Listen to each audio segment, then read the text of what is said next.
Suara letusannya pernah terdengar hingga ribuan kilometer. Inilah legenda terbentuknya anak Gunung Krakatau.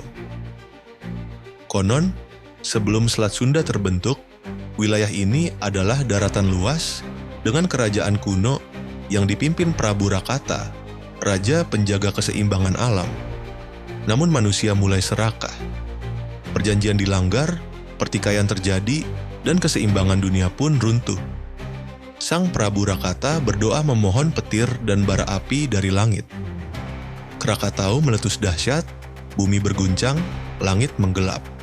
Tsunami raksasa menyapu pesisir, puluhan ribu nyawa melayang, dan abu vulkanik mengubah iklim dunia. Dari kehancuran itu lahirlah anak Krakatau yang terus tumbuh hingga saat kini. Legenda ini mengingatkan kita bahwa ini bukan akhir kisahnya karena anak Krakatau masih bernapas hingga hari ini.